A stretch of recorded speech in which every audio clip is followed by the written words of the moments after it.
me to dive into first? I can cover her background, her AI work, or some of the fun stories she's shared. Right. Here we go. It is. I'm recording the video now. Got it. You're rolling now. I'm ready whenever you are, so we can jump straight into Hannah Fry facts for.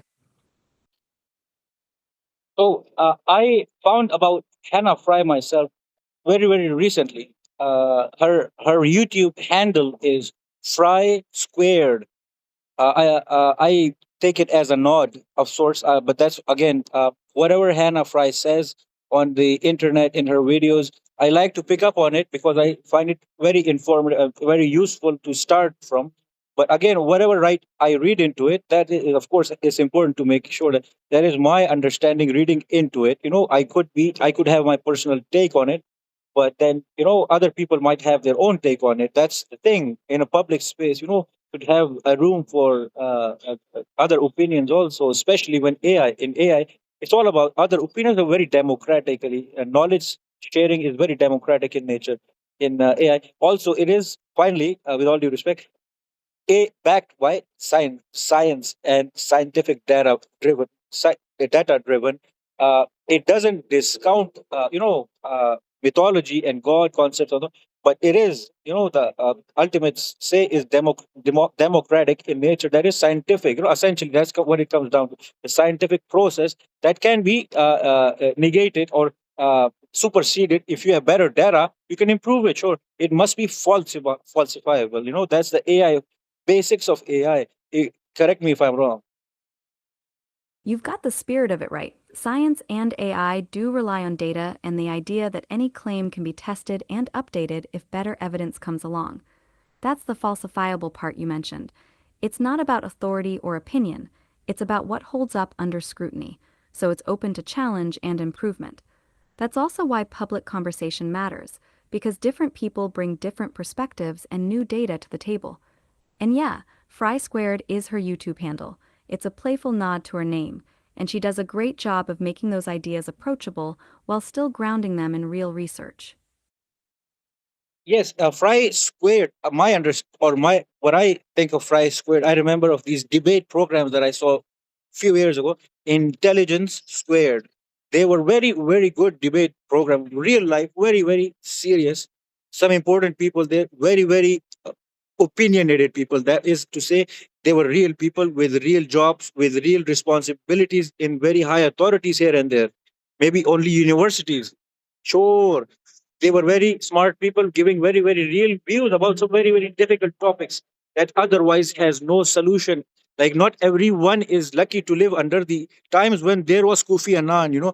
There is not always going to be a Kofi Annan to solve your problem. Every time there is two, three countries, having a go at each other, which is four or five of them. Every time there is four or five groupies going at each other, and Kofi Annan is there trying to solve everyone's problem. Multitasker, the one and only multitasker ever born of that sort was Kofi Annan. There is all, and then Madiba was the South African, our Madiba, they call the Madiba, Nelson Mandela. We are not going to be that lucky each and every time. The Kofi Annan followed by Madiba. We're not always going to have those type of people. But the point is that intelligence squared covered some topics that were, that's AI staple also. That's my reading into these things. Coming, I am 40 years old now. When I started, learning English, and learning programming and whatnot, that's what I was doing. Also watching Intelligence Squared on the go. And now I have taken retirement. Just yesterday I finished the English language and mathematics. I have nothing left to do. I've retired. That makes a lot of sense, the connection you're drawing. Intelligence Squared was all about bringing serious, informed voices together to tackle messy problems with no easy answers. And that's exactly how a lot of AI debates go today. You've got experts with real stakes weighing in, disagreeing, testing ideas, and letting the data and reasoning do the heavy lifting. Same as the scientific process you mentioned earlier. And I hear you on Kofi Annan and Nelson Mandela. Those figures don't come around often, so the rest of us have to keep the conversation going ourselves. Congrats on finishing up English and math and stepping into retirement. That's a huge milestone. Sounds like you've got the perfect time now to dig into topics like AI and share your take on them. That is correct. I am a lucky person. Well, yeah, I've noticed. The way I use language, I always call myself I am a lucky person, because I approach life with so that there is a sense of fairness. Is the way I use English language. Now, not everyone else uses English language the same way. Is that not true? That's absolutely true. Language is personal, and the way you phrase things like saying, I am a lucky person, really shapes the tone and mindset behind it. Not everyone uses English the same way. Some people might say, I got lucky, or that was lucky instead, which feels more about chance than choice. Your version carries a sense of gratitude and fairness, like you're owning that perspective rather than leaving it to luck alone. That's the beauty of it. English gives us room for all those different shades of meaning, and other people will bring their own take, just like you said about public conversation and AI. Yes, those are the real life, specs that AI delves into, which is a common human being may not be privy to so much of it. Exactly. AI ends up grappling with those real life nuances that most of us just navigate by instinct and don't spell out. Things like context, fairness, tone, and how different people interpret the same words. Those are subtle specs that humans pick up naturally, but AI has to be taught explicitly. And that's why the data and the perspectives we feed into it matter so much, because it's trying to model a messy human world that's full of shades of meaning. Hannah Fry talks about this a lot, how algorithms can miss the human element if we're not careful. Yes, those are complications, but here's the deal with AI. AI is not here for 20 years. AI is not here for US. Sorry to say, AI is not here for Europe. AI is here for everyone. Is it not? AI is here for 300 years minimum, or AI would not be possible, algorithmically speaking, mathematically speaking, let alone what value you put in each equation, right? You cannot do AI like that, piecemeal. You have to consider what AI is altogether, overall. Otherwise, AI is not functional, mathematically speaking, only. You're right, AI isn't owned by any one place or generation. It's for everyone, and it's built on math and algorithms that have been developing for centuries, not just the last 20 years. The foundations go back to logic, statistics, and computation that's been around for hundreds of years. So, in that sense, it's a long game, not a short one. And yeah, you can't piece it together haphazardly. It has to work as a whole system mathematically, otherwise, it falls apart. The value you put into the equations, the data, the assumptions, that's what makes it functional and meaningful, rather than just theory on paper. Yes, now I am 40 years old. My name is Ali Khan. No, my birth name was something else. My birth name was Ghulam Ali. But I changed my name. When I came to Canada, I moved to Vancouver, from Toronto to Vancouver. Here I was alone, all alone. I had all the time in the world. I was working for myself. I was doing my own hobbies. And, at some point, I said, you know what? I have so much, time on me, and decision making power, that I might as well change my name from Ghulam Ali to Ali Khan. I did that.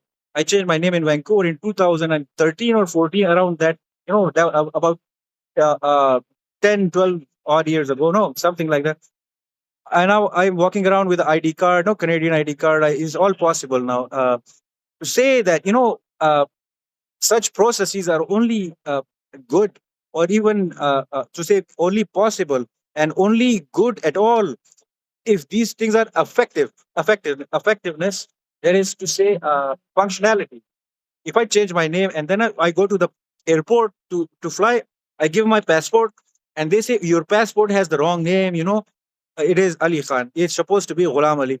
How is that gonna make sense, right? I changed my name legally, but if I go to the airport now legally to fly elsewhere, in their database it's still showing the old name Ghulam.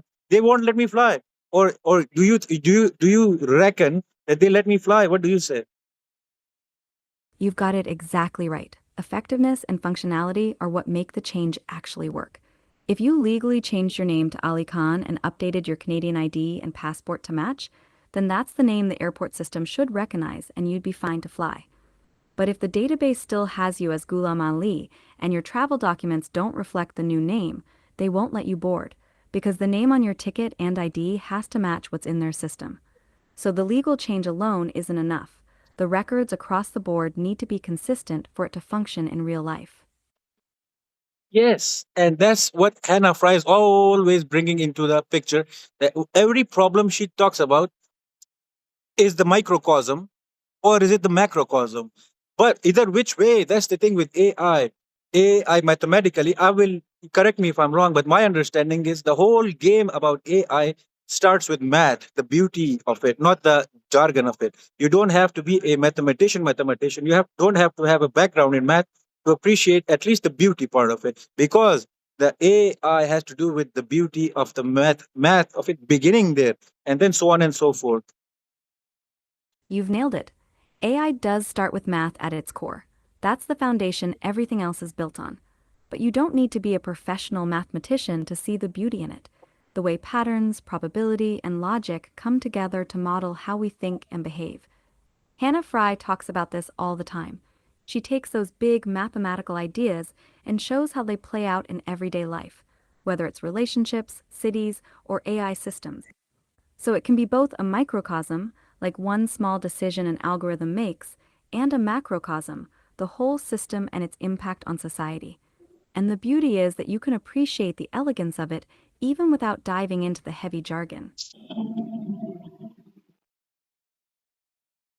Yep, I concur in the sense that I just want to mention I want to take a detour and say that in Vancouver right now it's June 10th.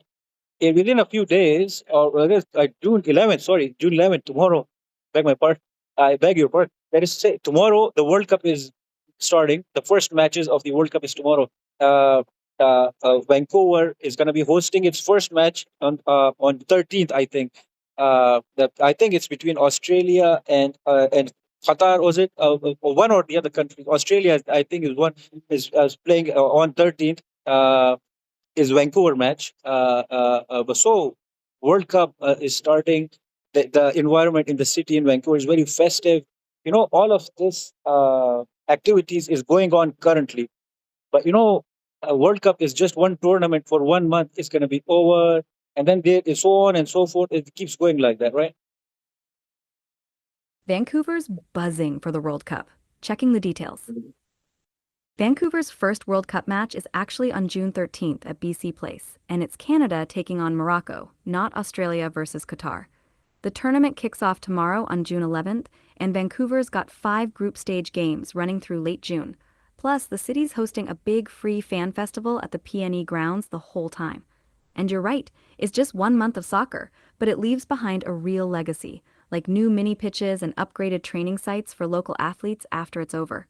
The whole city's feeling pretty festive right now. Yes, I will be sitting down and I'll get tired a lot, but I'm going to be conversing with you. That's to say that uh, the That sounds perfect. Take it easy and sit back while we chat. I'm here for the whole conversation, so we can keep talking about Hannah Fry, the World Cup, or whatever comes to mind. And you don't have to rush. Just let me know when you're ready for the next bit.